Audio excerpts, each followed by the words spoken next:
Pentateuco, especificamente estamos envolvidos no estudo do livro de Gênesis. Espero que você esteja absorvendo a palavra de Deus, espero que esteja sendo vida no seu coração, que esteja conseguindo passar para você com clareza. Eu sei que a quantidade de informação é grande, por isso é importante que você leia a apostila, ok? Que você invista tempo também respondendo as perguntas dos questionários que serão passados, lendo e relendo. Mas uma coisa muito importante é que você também compartilhe com alguém, quem sabe com a sua célula, ou com seu cônjuge, né, ou com algum discípulo, você parar e tentar passar para ele. Quanto mais você tentar falar, mais aquilo vai ser gravado no seu coração. E isso, portanto, é sumamente importante para que você possa absorver aquilo que temos ensinado aqui. Amém? E também é importante orar.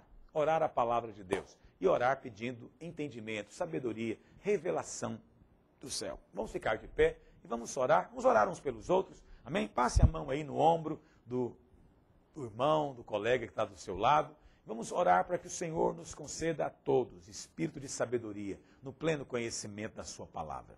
Pai, nós oramos hoje, mais uma vez, que os nossos olhos se abram. Remove, Senhor, todo véu de tradição. Ó Deus, remove tudo aquilo que obscurece o nosso entendimento e a nossa mente. Ó Deus Santo, haja em nós um coração consagrado, olhos para ver. Haja em nós um coração limpo, porque os que têm o coração limpo verão o Senhor. Ó Deus Santo, que nos interessa te conhecer e na tua palavra tocar na tua vida e receber da tua revelação. Ó Deus, edifica-nos, te pedimos hoje, cada aluno, em cada sala de aula, move, ó Deus, haja um ambiente de unção, de vida, de graça. É a nossa oração hoje, em nome de Jesus. Amém? Pode sentar onde você está. Nossa última aula, nós paramos, não podemos concluir, sobre... foi tirado aqui o PowerPoint. Irmão, coloca aqui o PowerPoint anterior, por favor. Eu queria, na nossa aula agora, na verdade, é Caim e Abel. Mas nós não concluímos um tópico importante na nossa aula passada. Pode deixar os dois PowerPoints, só me coloca o anterior, por gentileza. Obrigado. Então, nós falamos na nossa última aula sobre a promessa de redenção. Deixa eu avançar para onde nós falamos.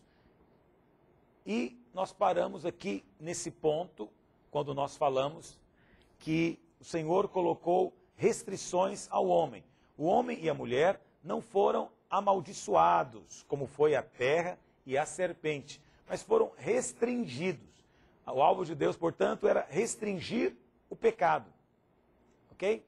Mas, um ponto que não foi colocado para os irmãos, eu preciso de colocar porque eu penso que ele é relevante, é a questão da redenção de Adão e Eva. Uma pergunta que sempre me fazem é essa: pastor, Adão e Eva pecaram, eles foram salvos? Bom, com base no que a Bíblia diz, eu posso afirmar para você, sem constrangimento, que eles foram salvos, porque a salvação é por crer.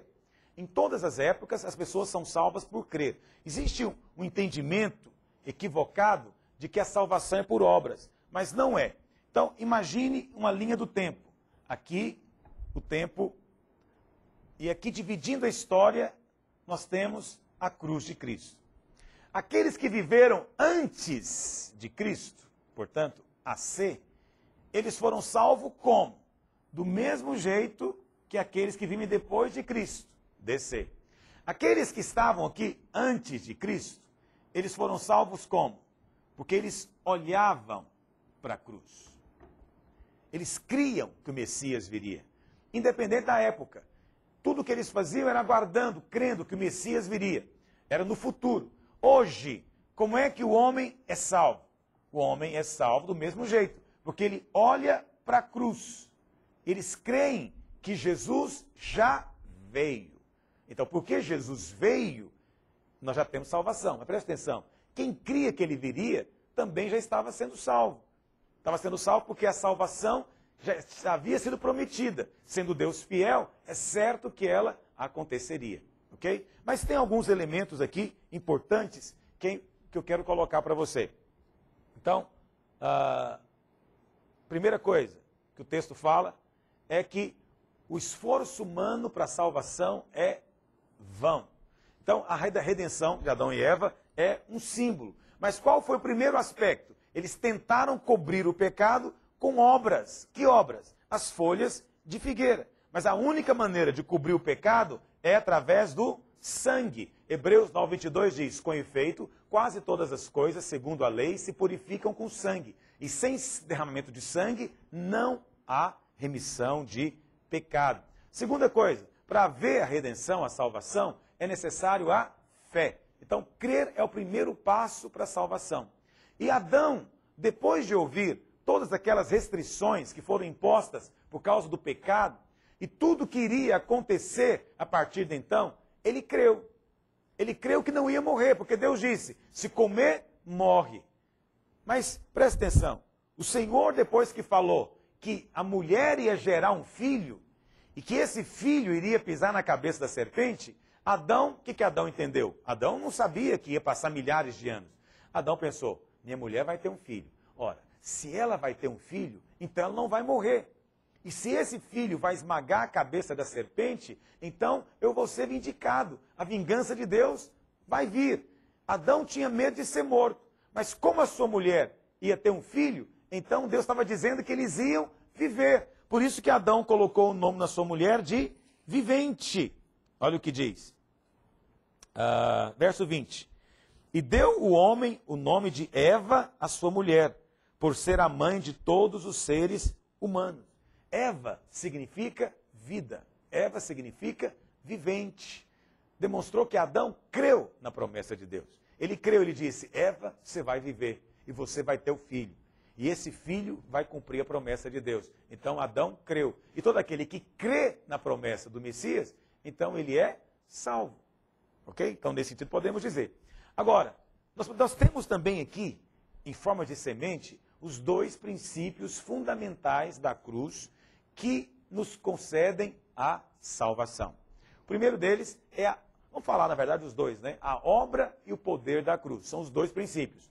Um é a obra da cruz e o outro é o poder da cruz.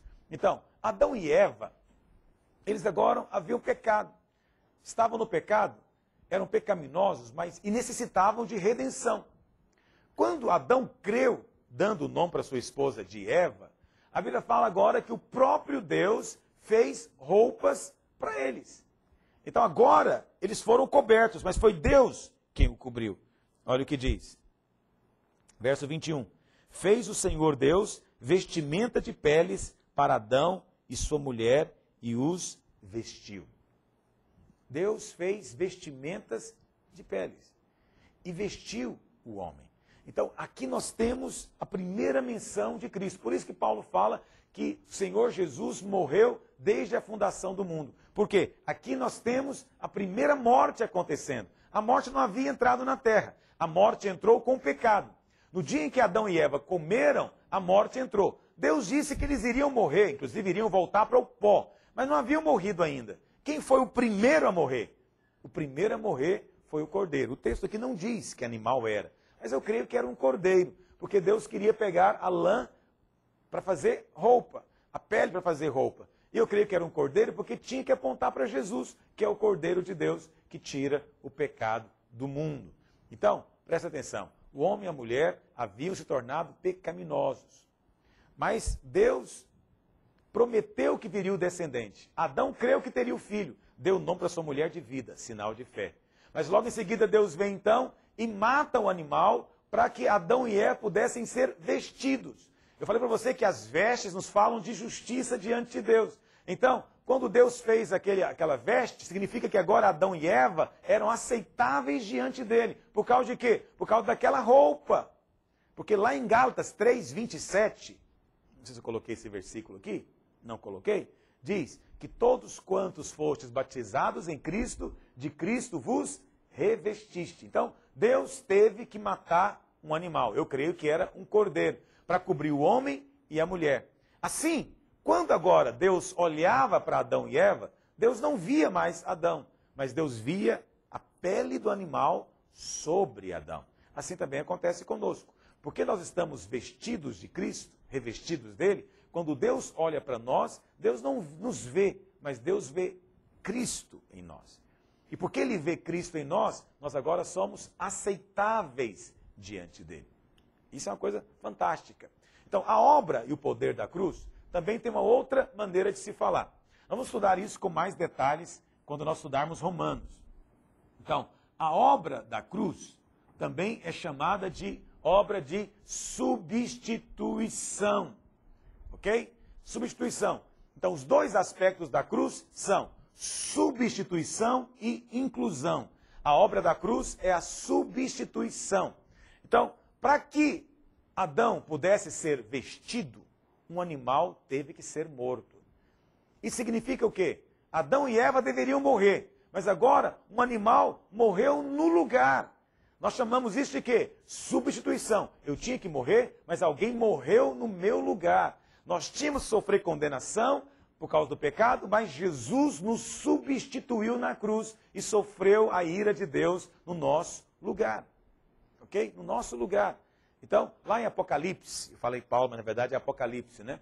Apocalipse 13, verso 8, lá diz que o Cordeiro de Deus foi morto desde a fundação do mundo. Eu creio que, profeticamente, é esse Cordeiro aqui. É essa salvação que Adão e Eva desfrutaram desde o começo, lá no Éden. Por quê? Porque aquele sacrifício daquele animal apontava para a morte substitutiva do Senhor Jesus. Agora, você consegue imaginar a cena impressionante que não foi para Adão e Eva? Eu acho que quando os dois viram Deus matando aquele animal, eles devem ter ficado impressionados. Sim, porque a única maneira de tirar a pele foi matando. Foi matando. Então Deus teve que matar. Então nunca tinha ocorrido isso antes. Então eles ficaram pensando, nós deveríamos morrer, mas agora tem um animal morrendo no nosso lugar. Então, aquele animal foi morto pelo próprio Deus, assim como Cristo também foi morto pela vontade do Pai. Assim, esse animal aqui é o primeiro símbolo de Cristo, o Cordeiro de Deus, santo, que foi sacrificado no nosso lugar. Isso é chamado de substituição. O outro aspecto da obra da cruz, nós chamamos de o poder da cruz. O poder da cruz nos fala de quê? Inclusão. O que é isso?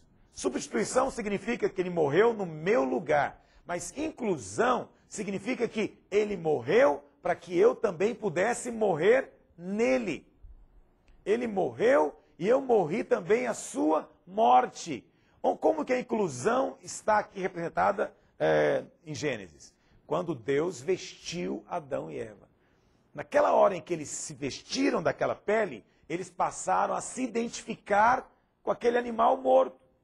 Entende? É como se eles e o animal fossem agora um só, um participasse do outro. É o mesmo que acontece conosco. Assim que nós somos, que nós cremos, Cristo vem para ser a nossa cobertura, a nossa vestimenta. Então nós nos identificamos com Ele. Aquela roupa tornou o homem aceitável diante de Deus. Somente aquela roupa. Não foi o próprio Adão. Então isso é inclusão. Nós também somos aceitáveis porque quando nós chegamos, é Cristo que está chegando, que nós estamos nele. Estamos enxertados nele. Então a nossa salvação inclui o aspecto fundamental de que Cristo morreu por nós. Mas também inclui o outro aspecto fundamental, de que nós morremos com Ele. Esse é o ensino claro lá em Romanos capítulo 6, verso 6. Sabendo isso, que foi crucificado com Ele o nosso velho homem, para que o corpo do pecado seja destruído e não servamos o pecado como escravos. Foi crucificado com Ele o nosso velho homem. O meu velho eu morreu. E significa o quê? Que a morte do Senhor foi a minha morte. Ele morreu para que eu pudesse morrer. Ele morreu para que eu pudesse ser liberto. Ok? A ressurreição dele também foi a minha ressurreição. Quando nós cremos em Cristo, nos tornamos um com Ele. De forma que tudo que diz respeito a Ele, também agora diz respeito a mim, que foi incluído nele. Então, essa inclusão foi na morte, mas também foi na ressurreição. Ou seja, quando Ele ressuscitou, eu também ressuscitei e sou hoje nova criatura. Mas também tem uma outra verdade. Não é apenas a sua morte, não é apenas a sua ressurreição, mas também a sua ascensão. O que diz lá em Efésios 2, verso 6? E juntamente com Ele, olha que palavra aqui, juntamente. Juntamente com Ele nos ressuscitou e nos fez assentar nos lugares celestiais em Cristo. Então hoje também nós estamos com Ele e nele assentados nos lugares celestiais, acima de todo principado e potestade, todo nome que se possa referir, não só no presente século, mas também no vindouro. Vê que coisa séria? Isso tudo é identificação, isso é inclusão. Hoje a vida dele é a minha vida. A herança dele é também a minha herança. O que diz respeito a ele também diz respeito a mim. Ok? Então todas essas verdades que estão no Novo Testamento estão aqui presentes, mas de uma maneira bem sutil, em forma de semente, no livro de Gênesis. Então, é pela fé que a inclusão e a substituição se tornam reais em nossa vida. Cristo morreu por nós, é a primeira verdade. Nós morremos na morte dele. Essa é a segunda verdade. Porque Cristo morreu por nós, eu sou perdoado. Mas porque nós morremos com ele, somos libertos. E o pecado e nem o diabo tem nenhum poder mais sobre nós. Amém? Precioso isso, não é verdade? Muito bem, vamos avançar? Troquem para mim, por gentileza, o PowerPoint aqui. Enquanto eles estão trocando, pegue a sua Bíblia e abre em Gênesis capítulo 4. Vamos ler o início da história de Caim e Abel. Coabitou o homem com Eva, sua mulher, e esta concebeu e deu à luz a Caim. Então disse: adquiri um varão com o auxílio do Senhor. Depois deu à luz a Abel, seu irmão. Abel foi pastor de ovelhas e Caim, lavrador. Aconteceu que no fim de uns tempos, trouxe Caim do fruto da terra uma oferta ao Senhor. Abel, por sua vez, trouxe das primícias do seu rebanho e da gordura deste. Agradou-se o Senhor de Abel e de sua oferta, ao passo que de Caim e de sua oferta não se agradou. Irou-se, pois, sobremaneira Caim, e decaiu-lhe o semblante. Então lhe disse o Senhor: por que andas irado? E por que descaiu o teu semblante? Se procederes bem, não é certo que serás aceito? Se todavia procederes mal, eis que o pecado jaz à porta. O seu desejo será contra ti, mas a ti cumpre dominá-lo. Então presta atenção. Nós vimos que Adão creu em Deus. No capítulo anterior, nós vimos isso aqui. Vimos que Adão creu em Deus. Mas não vimos ainda que Eva havia crido. Adão creu quando deu o nome da sua esposa de Eva. E Eva significa o quê? Vivente, vida. Mas e Eva? Eva creu quando ela colocou o nome de Caim. Caim foi o primeiro. E Caim significa adquirido do Senhor. Por quê? Certamente Eva pensava: este é o filho que vai esmagar a cabeça da serpente. Deus cumpriu sua promessa e me deu um filho.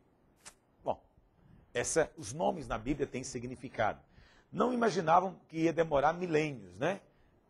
Na verdade, nem Satanás imaginava isso. Por quê? Sabemos que ele imediatamente entrou em Caim. E percebendo que Abel era o justo, então tentou matar Abel. O que nós temos aqui? Tentou não, ele matou mesmo. O que nós temos aqui nesse texto?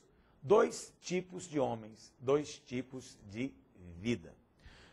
Obviamente, é sempre bom lembrar você, a Bíblia não é livro de historinha. A intenção de Deus não é satisfazer curiosidade. A Bíblia é um livro de vida. E o que está aqui foi escrito para ser edificação e vida para nós. Ok? Dito isso, é importante lembrar o seguinte: é certo que Adão e Eva tiveram muitos outros filhos. Né? Considerando o tanto de tempo que eles viviam, tiveram dezenas e dezenas de filhos. Mas a Bíblia menciona só dois. Por quê? Porque a intenção de Deus é mostrar aqui dois tipos de homens que eles representam. E até hoje, esses dois tipos de homens estão na terra. Aqueles que andam pelo caminho de Caim e aqueles que andam pelo caminho de Abel. Esses dois tipos de homens são duas linhagens, que também apontam para aquelas duas árvores. A árvore do conhecimento do bem e do mal e a árvore da vida. Por quê? Isso nos fala, esses dois tipos de homens são dois tipos de pensamento, dois estilos de vida, duas maneiras de viver. No Novo Testamento, esses dois tipos de homens são representados pelo crente carnal e pelo crente espiritual. Ou então pelo homem natural e pelo crente espiritual. Para aquele que conhece a Deus e aquele que não conhece. Aquele que quer fazer a vontade de Deus e aqueles que não se importam com a vontade de Deus e andam segundo o seu próprio desejo, segundo a sua própria vontade. Amém? Então, isso está aqui. Essas duas linhagens. Caim e Abel. A árvore da vida e a árvore do conhecimento do bem e do mal. Aqueles que andam segundo a carne e aqueles que andam segundo o Espírito. Vamos ver cada um deles. Primeiro, Caim. O que Caim nos mostra, o que Caim nos lembra na palavra de Deus? Eu não sei se você é como eu. Quando eu era novo convertido, eu tinha muita dó de Caim. Havia uma sensação estranha, né? De que, tadinho do Caim, tinha sido injustiçado. O cara queria fazer algo para Deus. Ele foi lá oferecer um sacrifício para Deus, não um sacrifício, fazer uma oferta para Deus, e Deus não se agradou. Como é que é isso? Deus simplesmente não gostou e fica por isso mesmo? Sim, porque nós temos aquela mentalidade estranha, não é verdade? Não sei se você mora num lugar assim, mas aqui onde eu vivo, em Goiás, se alguém faz para você uma comida, se você não gosta, você que é mal educado, você que é indelicado, você tem a obrigação de gostar, porque o outro fez com tanto amor e carinho. Pois é, essa inversão de valores, muito comum. E às vezes por causa dessa mentalidade, você fica pensando que Deus também tem que ser assim, que Deus tem que aceitar aquilo que nós fazemos para Ele. Uma vez que eu fiz com amor e carinho, Ele é obrigado a aceitar. Todavia, Deus não é como nós, Ele é Deus. Somos nós que temos que agradá-lo, e não Ele que tem que mudar para adequar ao nosso capricho e gosto pessoal. É essa mentalidade que leva alguns, às vezes, a não entender esse texto. Eu quero dar para você os princípios envolvidos aqui. O que Caim representa? Primeiro, Caim representa aqueles que servem a Deus no esforço próprio. Então, na palavra de Deus, diz que Caim, ele plantou uma lavoura e trouxe do melhor da terra para Deus. Na Bíblia, lavoura significa trabalho, esforço humano. Nós vimos no capítulo anterior que o homem agora teria que arrancar cardos, abrolhos e teria que suar para poder produzir na sua colheita, na sua lavoura. Então, quando Caim trouxe o melhor da sua lavoura, ele estava oferecendo as suas boas obras, seu esforço próprio. E isso é inaceitável diante de Deus. Isso é inaceitável. A obra de Deus, ou aquilo que Deus aceita, é só baseado na sua graça. Somente aquilo que vem pela graça de Deus tem valor. Ninguém pode agradar a Deus pelas obras, pelo esforço humano. Ok? A lavoura é assim. Pastor, por que a lavoura é assim? Porque lavoura não surge espontaneamente. É preciso ter o homem para trabalhar. Você não vai, um belo dia, embrenhar no meio da selva e encontrar uma lavoura natural. Olha aqui uma lavoura. Não existe isso. Lavouras são plantadas. É necessário que alguém trabalhe nela. Ela tem que ser formada. Por isso, lavoura representa um esforço próprio. Então, uma oferta nessas condições nada mais é do que obra humana tentando agradar a Deus. A Bíblia fala muito a respeito do caminho de Caim e do caminho de Abel. E sempre que se refere a Caim, é no aspecto negativo. A palavra de Deus sempre coloca assim, olha o que diz em Judas, verso 11. Ai deles, porque prosseguiram pelo caminho de Caim. O caminho de Caim aqui é o caminho da religião humana. E movidos de ganância, precipitaram no erro de Balaão e pereceram na revolta de Coré. Tudo no mesmo princípio de vida. 1 João 3,11 diz, porque a mensagem que ouvistes desde o princípio é esta, que nos amemos uns aos outros. Não segundo Caim. Olha que interessante. João está dizendo que Caim amava. Mas não devemos amar do jeito que ele amava. Por quê? Porque o amor dele não era um amor segundo Deus. Quer dizer, Caim até queria fazer uma obra religiosa, mas na verdade era maligna. Na aparência era piedosa, mas era maligna. Caim era do maligno e assassinou seu irmão. E por que o assassinou? Porque as suas obras eram más. E a do seu irmão, justas. Que obra que eram más? Aqui não se diz das obras de Caim antes dele matar Abel. Diz só que ele quis oferecer algo para Deus. Mas a Bíblia diz que essa obra foi considerada má. Por que ela foi má? Porque Deus já havia mostrado, e eu mostrei para você no começo dessa aula, que Deus, o caminho de aproximar de Deus era pelo sacrifício de um animal. Mas Caim não quis fazer da maneira de Deus. Quis fazer da sua própria maneira, do seu próprio jeito. Então, desde aquela época e até hoje, tem homens que estão andando pelo caminho de Caim. Qual o caminho de Caim? O caminho do esforço próprio. Hebreus 11:4 diz, pela fé, Abel ofereceu a Deus mais excelente sacrifício do que Caim, pelo qual obteve testemunho de ser justo, tendo a aprovação de Deus quanto às suas ofertas. Por meio dela também, mesmo depois de morto, ainda fala.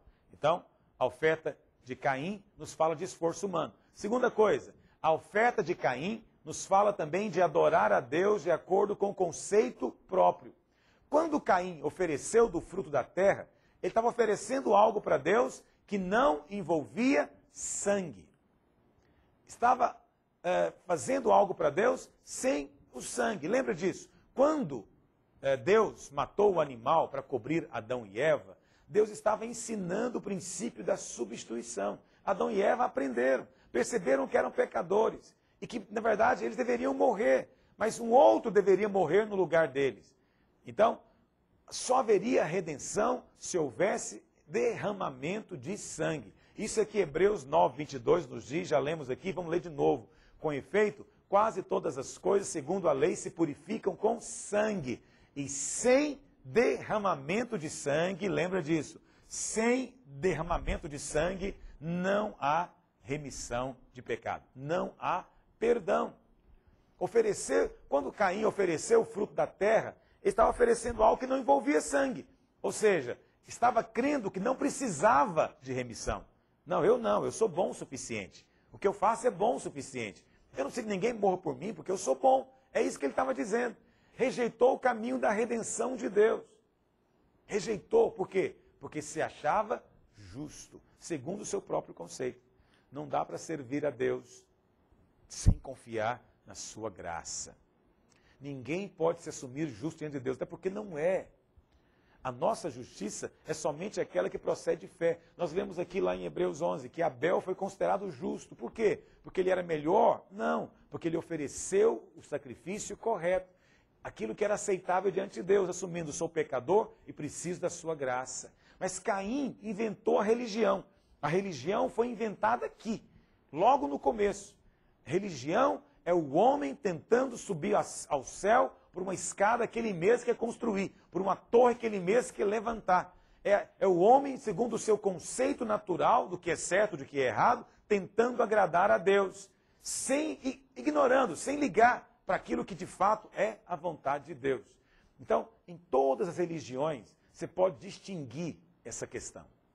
E essa diferença básica em relação ao cristianismo. Religião sempre tem o homem no centro. Cristo é o centro do cristianismo. Religião sempre tem o homem no centro. É o homem que faz, é o homem que cria, é para o homem se sentir bem. Temos que ter muito cuidado, para eventualmente nós também não incorrermos no mesmo erro. Às vezes nós mesmos dentro da igreja podemos estar vivendo uma religião, involuntariamente. Quando? Quando confiamos em nosso conceito próprio. Quando tentamos fazer algo para Deus do que achamos melhor e não segundo a vontade de Deus. Você sabe, gente querendo fazer coisas para Deus tem muito. Mas desde que seja o que Ele quer. Agora, gente querendo saber a vontade de Deus para cumprir a vontade de Deus são poucos. Percebe? A religião tem o homem no centro. Eu é que escolho o que fazer, vou fazer o que eu gosto e Deus vai ser obrigado a aceitar. Isso é religião. Cristianismo é, eu me rendo, eu quero saber a vontade de Deus, sou seu servo, não faço o que eu quero, faço o que Ele quer. São duas coisas distintas. Mas quanta religião existe no meio da igreja? Porque nós trazemos esse espírito religioso, ainda que involuntário, tem que ser removido. Outra coisa, quando acreditamos que temos alguma justiça, quando pensamos que alguma coisa que nós fizemos nos torna aceitáveis diante de Deus, temos que ter muito cuidado. Não, nós cremos, por exemplo, que há necessidade, por exemplo, de orar. Mas você não deve achar que ficou mais aceitável a Deus porque orou. Imagina então quando jejua. Eu sei que tem irmãos que depois que ele jejua, ele acha que está mais perto de Deus. Ele acha que é a obra dele que aproximou ele de Deus. Veja, o jejum tem a sua utilidade, mas ele não aproxima você de Deus. O que aproxima é o sangue do Cordeiro. Quando você acha que ficou mais santo porque ficou sem comer, você entrou pelo caminho de Caim já. Tentou agradar a Deus com base em alguma obra do que você faz. Também o mesmo vale. Quando você deixa de fazer algo por achar também que não é digno, isso é religião. Às vezes eu digo, irmão, vem aqui, ora pelo fulano. Não, hoje eu não estou em condições de orar. Espera aí, você não está em condições nunca, nem um dia. Nem aquele dia que você foi bonzinho com a sua mulher, bonzinho com aquele aleijado, tinha que atravessar a rua, você lá e fez uma boa obra. Nesse dia você não está mais digno nem mais aceitável. Você é pecador do mesmo jeito. Mas quando nós chegamos para fazer a obra de Deus, confiado em algum mérito nosso, o resultado é morte. Entendeu o que eu estou dizendo? Ah, mas Deus não vai abençoar o pecado. Claro que não, mas Deus também não abençoa a justiça própria, que é o pior pecado. Entendeu? Quando você entende que é pela graça e é pelo sangue, você não deixa de falar, não deixa de pregar, não deixa de orar, não deixa de fazer nada, porque não é por causa de você mesmo. É claro que a graça não pode ser ocasião para o pecado, ocasião para o erro, liberdade para fazer o que se quer, de jeito nenhum. Graça não é libertinagem. Mas, se não há entendimento da graça que vem pela vida do sangue, nós acabamos ficando o tempo inteiro fazendo trocas com Deus, comércio com Deus, barganhas espirituais. Eu te dou, você me dá. Eu te dou isso, você me dá aquilo. Mas tudo é pela graça. Quando você compreende isso, a vida cristã toma outro sentido. Porque a vida cristã não é religião. Pelo menos não é nesse sentido de Caim, a religião do mundo. Muito bem, a terceira característica de Caim é que Caim perseguiu os verdadeiros adoradores. Quem anda pelo caminho de Caim sempre vai perseguir aqueles que adoram a Deus verdadeiramente. Presta atenção, aqueles que andam pela carne sempre vão perseguir os que andam pelo Espírito. Essa é uma postura muito comum. Encontramos isso dentro da igreja. A maior resistência à obra de Deus não está lá fora, mas está dentro. Então, é incrível como essa história começa num culto a Deus. 2 vieram cultuar a Deus. E no culto já começou o pensamento de homicídio, pensamento de morte. Por quê? Porque é na presença de Deus que se estabelece a distinção entre carne e espírito. A carne não pode conviver com o espírito, porque eles são opostos entre si. Por isso teve um momento em que Caim teve que separar-se de Abel. Tem um momento em que Ismael tem que separar de Isaac. Tem um momento em que Ló tem que ir embora, não pode andar com Abraão. Tem um momento, meu querido, em que Jacó não pode estar junto de Esaú, em que Davi não pode mais andar com Saul. Há um princípio de separação na Bíblia. Sei que alguns imaginam que isso é divisão, mas não é. Isso é separação. Muito daquilo que as pessoas pensam que é divisão hoje em dia no meio evangélico, na verdade é separação. Separação entre Davi e Saul. Por todo o Velho Testamento você vai enxergar essa separação entre aqueles que pertencem à linhagem de Caim e aqueles que pertencem à linhagem de Abel. E isso permanece até hoje, porque até hoje essa linhagem maligna permanece. Então, nós encontramos em nosso meio pessoas que pertencem a ela. Infelizmente, são malignas também. Ok? Mas, infelizmente, estão no convívio da igreja, se dizem evangélicos. Né? Então, qualquer um que nega a graça de Deus e vive com Deus um relacionamento baseado em mérito, procede de Caim. E é uma pessoa maligna. Ainda que às vezes ela nem entende ainda isso. Às vezes é inconsciente. É maligno. Por quê? Nós queremos ser como Paulo. Eu não coloquei esse texto aqui para você, mas Paulo diz lá em Filipenses 3,9, e ser achado nele, não tendo justiça própria que procede da lei, senão aquela que é mediante a fé em Cristo Jesus. Cristo que é justiça de Deus, baseada na fé. Qualquer pessoa que ensina outro tipo de justiça que não é baseada na fé, está no caminho de Caim. Nós cremos na justificação. 1 Coríntios 1,30 diz que o Senhor Jesus se nos tornou da parte de Deus o quê? Sabedoria e justiça e santificação e redenção. Tudo é recebido pela graça. Tudo que é feito com base na troca precisa ser avaliado seriamente, porque é um sinal do caminho de Caim. Invariavelmente é um sinal de gente gananciosa, que pensa que a piedade é fonte de lucro e que às vezes está dentro da igreja simplesmente atrás de alguma vantagem, de alguma coisa que ela possa ganhar. Ok? Então, quando Caim e Abel foram adorar juntos, somente um deles foi aceito, o outro não. Então a Bíblia fala que a inveja surgiu no coração de Caim. Então a inveja é um dos sentimentos piores que existem. Inveja é uma coisa pavorosa. Certa vez,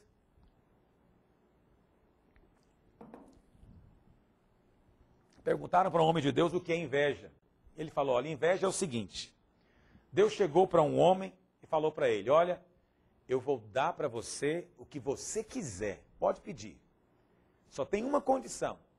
Tudo que você pedir, eu vou dar o dobro para o seu irmão. Sabe o que ele pediu? Então eu quero ficar cego de um olho. Porque o irmão ficaria cego dos dois. Isso é inveja. É essa intolerância completa de ver o outro avançando, de ver o outro às vezes sendo melhor do que você. E a inveja é uma coisa séria, porque a maior parte das pessoas não percebem que tem. Você já viu algum irmão ainda aconselhar com o pastor, dizendo, pastor, olhe por mim, eu estou com inveja demais hoje. Olha, pastor, estou com inveja esses dias, preciso de alguém para me aconselhar. Você não vê. Ninguém assume que tem inveja. As pessoas não assumem que tem inveja, mas tem. Há sintomas. Deixa eu te falar alguns sintomas. Primeiro, irritação com o sucesso do outro. Se você fica irritado cada vez que vê alguém prosperando, isso é inveja. Talvez não está claro na sua cabeça, mas é o sentimento que já veio. A Bíblia fala para chorar com os que choram. Na verdade, é fácil chorar com os que choram. Eu vou nos velórios, eu choro sempre. Mas tem uma coisa que é difícil celebrar com os que riem. É difícil fazer festa com quem está fazendo festa. Ah, pastor, o que é isso? É muito difícil. Muito fácil, eu consigo. Assume, filho. Você está estudando junto com o irmão para o vestibular. Ele passa e você não. Você vai na festa que ele vai fazer? Porque passou no vestibular? E se vai se alegrar com ele? E ele vai ter coragem de convidar? Muito comum, né? Duas mocinhas andam juntas. Uma arruma um namorado, a outra não. A que não arruma começa a falar o quê? Agora ele esqueceu as amigas. Agora não lembra mais das amigas. Por quê? Porque está com inveja. Então, Caim não conseguiu se alegrar-se com o fato de Abel ter sido aceito. Em vez de se humilhar diante de Deus, buscar uma atitude de arrependimento para também ser aceito, ele resolveu o quê? Atacar, destruir o irmão. Rebelou-se contra Deus. Uma coisa muito comum também do invejoso, tentar ostentar algo melhor. Você chega para um invejoso e fala, rapaz, recebi uma bênção de Deus. O que ele fala? A minha é muito maior, ganhei um dobro dessa. Ou você chega falando, rapaz, eu assisti a aula, Deus me deu uma revelação assistindo a aula. O que ele fala? Já sabia disso aí, muitos anos. Entende? É o invejoso. Para o invejoso, a bênção do outro é uma maldição angustiante para ele. A Bíblia fala que onde tem ciúme e tem inveja, tem todo tipo de problema, inclusive o assassínio. Isso é muito sério. Mas vamos falar um pouquinho de Abel também.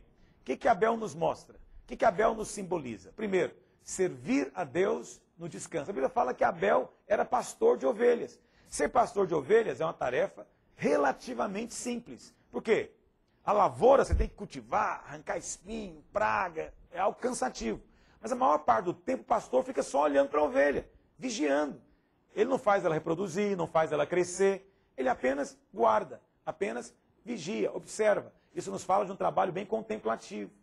E considerando que nessa época o homem ainda não comia carne, é de se supor então que Abel ele cuidava de ovelhas simplesmente para poder ter roupas, com o propósito de ter roupa. Nós sabemos que o homem só passou a comer carne depois do dilúvio. Está lá no capítulo 8 e 9. Então, o trabalho de Abel era só para ter lã para fazer roupa. Então, o trabalho de Abel aqui nos fala de descanso, enquanto o trabalho de Caim nos fala de esforço humano. Mas nunca confunda descanso com passividade. Tem gente que, em nome do descanso, ele é passivo, não faz nada. Então não confunda as duas coisas. Nós trabalhamos no descanso. Nós servimos a Deus no descanso. Nós vencemos no descanso. Ficar parado não é descanso, é só incredulidade. Ok? Aquele que para, que é passivo, ele não crê, na verdade, que Deus opera através dele. Segunda característica, Abel adorou a Deus segundo o conceito de Deus. Ou seja, Abel veio ao Senhor por meio da redenção pelo sangue. Não veio segundo o seu próprio conceito natural. Abel havia aprendido, provavelmente com seus pais, a respeito do sacrifício que Deus mesmo havia feito para livrá-los da morte. Então Abel não tentou inventar um caminho para Deus, mas se aproximou de Deus da maneira que Deus havia estabelecido. Ou seja, Abel não chegou diante de Deus confiado nos seus méritos. Abel chegou confiado na graça e no sangue do Senhor Jesus. Terceiro, Abel foi perseguido pelos carnais. Por quê? Abel adorou a Deus da maneira que Deus estabeleceu. Então, com certeza, a face dele era alegre. Quem é aceito por Deus é sempre jubilante. Mas aquele que adora a Deus de maneira errada, ou que vai confiado nas obras, ele sente que tem um teto de bronze na cabeça dele. Que a oração dele não passou do teto.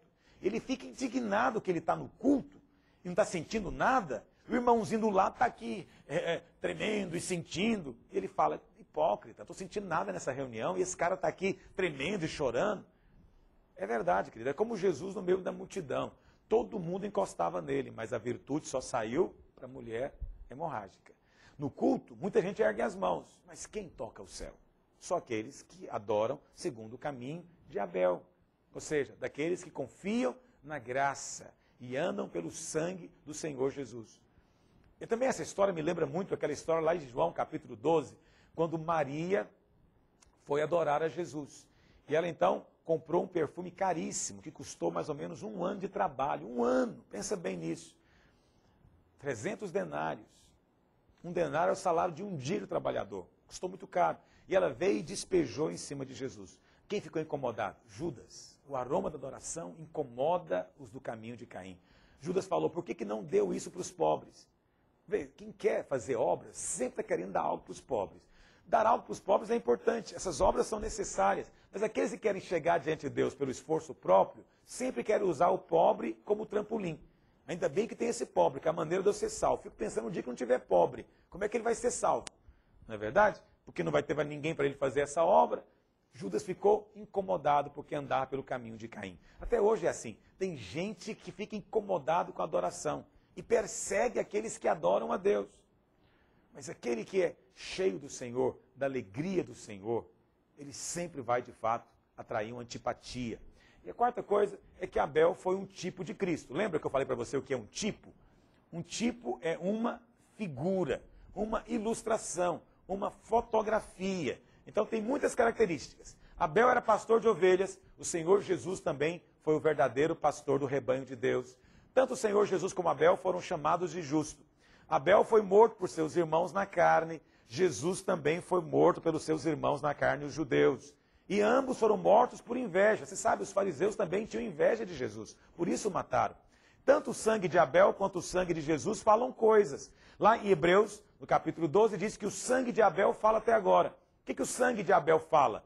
Aqui o texto de Gênesis 4 diz, clama por vingança. O que o sangue de Jesus diz? Pai, perdoa-lhes.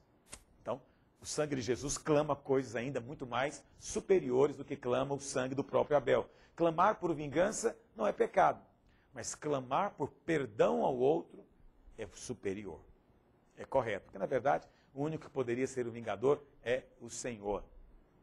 E disse Deus, que fizeste? A voz do sangue do teu irmão clama da terra até mim. Ou seja, a voz é, e a vingança, Senhor? Mas Hebreus 12:4 diz, e a Jesus, o mediador da nova aliança, e ao sangue da aspersão, que fala coisas superiores ao que fala o próprio Abel. Então, não é bom clamar por vingança. O melhor é perdoar. Perdoar sempre. Muito bem. A semente do pecado foi injetada dentro do homem. Agora eu queria ver com você, aqui, não sei se está reparando o título, a segunda queda. Rapidamente. Quero ver com você, porque isso aqui foi uma queda. No capítulo 3, houve uma queda. Mas aqui nós temos uma segunda queda. A primeira queda aconteceu quando o homem desobedeceu a Deus e escolheu comer da árvore do conhecimento do bem e do mal.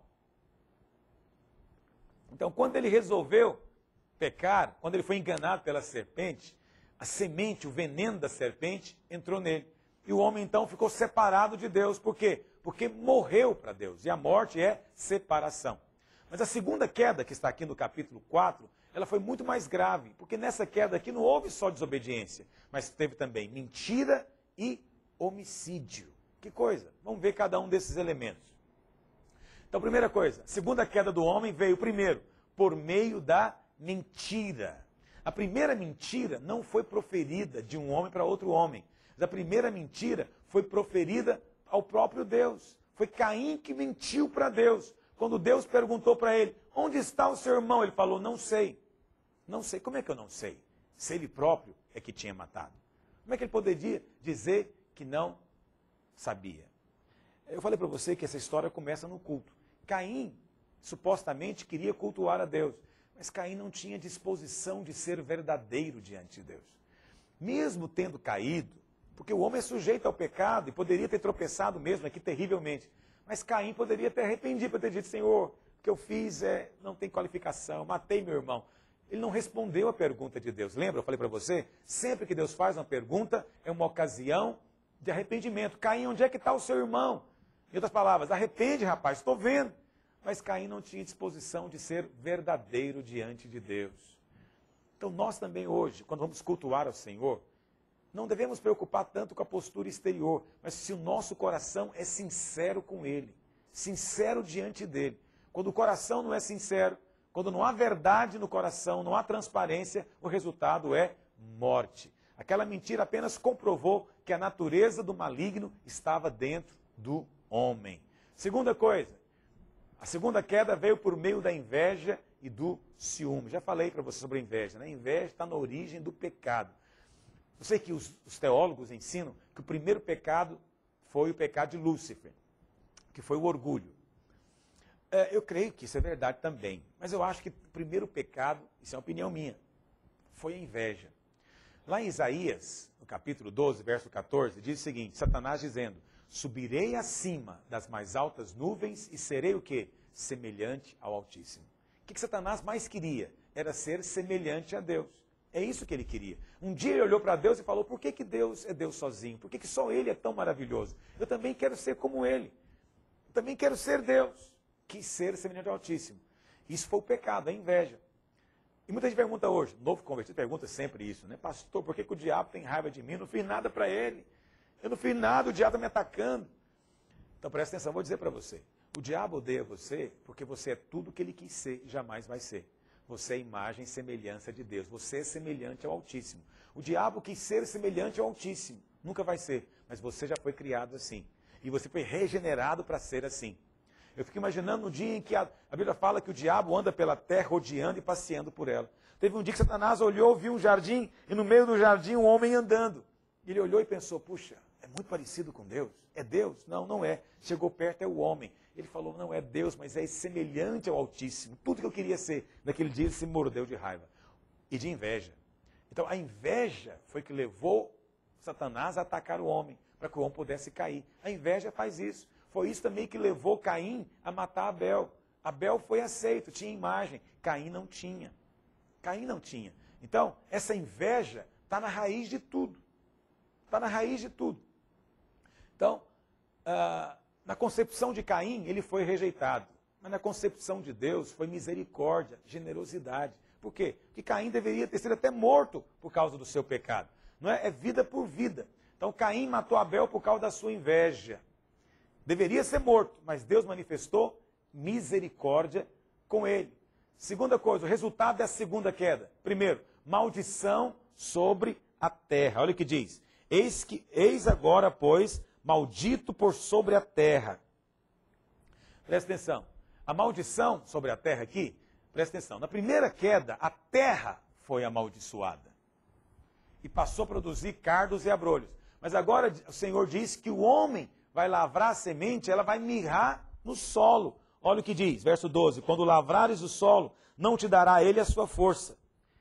Ou seja, Adão, na primeira queda, a terra apenas passou a produzir espinheiros. Mas agora, o que aconteceu é que a terra, ela própria, passou a mirrar a semente no solo. Ou seja, além de ter o trabalho árduo, poderia ainda ter o trabalho e não colher nada. Ele iria plantar e não colher nada. Ok? Mas o que é importante dizer é que aqui o homem foi amaldiçoado. Olha o que diz, verso 10. A voz do sangue do teu irmão clama da terra a mim. És, pois, agora maldito. Deus amaldiçoou Caim. Eu falei para você que Adão não foi amaldiçoado, mas Caim foi amaldiçoado. A terra também tornou-se ainda mais maldita. Veja que a queda foi aprofundando. E as consequências também foram aprofundando terrivelmente. A segunda consequência é que o homem tornou-se errante na terra. Esse é o resultado. Primeiro, a maldição. Segundo, tornando-se errante sobre a terra. Verso 12 diz, quando lavrares o solo, não te dará ele a sua força, e serás fugitivo e errante pela terra. Então, a vagueação sem destino, sem objetivo, sem satisfação, sem descanso, é o resultado do homem que se aprofundou no pecado. Quanto mais alguém anda diante de Deus, mais foco, mais direção ele tem. Quanto mais distante de Deus, mais sem propósito, mais sem rumo, mais ele quer vaguear, peregrinar. Você sabe qual que é a fantasia do homem sem Deus? É pôr a mochila nas costas e sair pelo mundo. O que ele está querendo? Procurar uma satisfação, querendo achar algo, mas é só a maldição de Caim, é a maldição da vagueação. Mas, além disso, o texto diz também que agora ele teria medo do próximo. Olha o que o texto diz. Verso 13, então disse Caim ao Senhor, é tamanho o meu castigo, que já não posso suportá-lo. Eis que hoje me lanças da face da terra, e da tua presença hei de esconder-me. Serei fugitivo e errante pela terra. Quem comigo se encontrar, me matará. Quem disse isso para Caim? Ele era o único assassino. Não havia outro assassino. Mas ele disse, quem encontrar comigo agora vai querer me matar. Isso nos fala de algo terrível que a psicologia explica, que é a projeção. Quem mata fica com medo de morrer. Quem não é confiável é porque não confia em ninguém. Quem é o ciumento? O ciumento é aquele que sempre está julgando o outro com base em si mesmo. Se eu tenho ciúme dela, é porque, veja, eu tenho vontade de traí-la. Então eu acho que ela é igual a mim, vai querer me trair também. Então eu vou ter ciúme dela. Isso é a projeção. Eu matei um. Como eu matei, sou homicida, eu acho que outros também são. Então o resultado é, eu vou ter medo de ser morto. Esse é o princípio da projeção. Por isso eu digo para você, quem não confia em ninguém não é confiável. Não é confiável. Quem fica pensando constantemente que alguém pode roubá-lo, é porque o tempo inteiro também ele fica pensando na maneira de tirar o que é do outro. Porque sempre avaliamos o outro tomando a nós mesmos como base. Porque Caim era homicida, ele pensou também que os outros seriam. E, depois disso, vemos que Caim foi condenado a viver fora da presença do Senhor. Não é incrível isso? Essa história começou num culto a Deus e terminou com um homem saindo da presença de Deus. Por quê? O que é nascido da carne é carne, não se torna espírito. Aquilo que começa na carne não vai terminar no espírito. Precisamos de começar as coisas da maneira certa. Ok? Então, tudo que começa piedosamente no espírito, pode terminar no espírito. Mas mesmo um culto, mesmo uma igreja local, mesmo uma obra supostamente de Deus, se começou na carne, não vai terminar no espírito. Foi Jesus quem disse, João 3, verso 6. Não é? João 3, verso 6. O que é nascido da carne é carne, o que é nascido do espírito é espírito. E o último ponto é que Caim projetou uma cultura sem Deus. Esta é a primeira menção de cidade na Bíblia. Então, no verso 17 diz que Caim coabitou e ele então construiu uma cidade. E para que ela foi construída? Isso nos mostra o princípio do mundo surgindo na Bíblia, né, que João fala para não amar o mundo. O que envolve nesse texto aqui? Primeiro, a cidade foi construída para proteção. No contexto, vamos ler que aqui foi a origem da poligamia. Deus criou apenas Eva para Adão. O propósito de Deus era monogamia, mas agora o homem mudou o propósito de Deus. Você vê aqui o crime acontecendo por prazer e arrogância. Caim matou numa história, mas Lameque aqui vai matar porque alguém pisou no pé dele. Porque alguém pisou no calo dele, incomodou. Vê que coisa séria. Depois nós vemos que foi uma cultura que produziu armas. Então você vai ver aqui Jabal, Jubal, Tubal, Caim, que produzia armas. Também produziu o quê? Música e divertimento. Tudo isso surgiu na cultura de Caim. Essas coisas de si mesmas, não é que elas são pecado, mas elas estão associadas ao prazer do pecado. Na próxima aula, nós queremos falar um pouquinho mais a respeito dessas duas linhagens de homens que são mencionadas aqui. Os filhos de Deus e os filhos dos homens. E de como essas duas culturas são paralelas. E vamos traçar também uma comparação entre elas para que possamos aprender mais da palavra de Deus. Amém? Eu sei que a quantidade de informação é grande. Por isso é preciso muito que você estude, medite e memorize cada um desses tópicos e os princípios que temos passado para você. Amém? Deus possa abençoá-lo. Até a nossa próxima aula.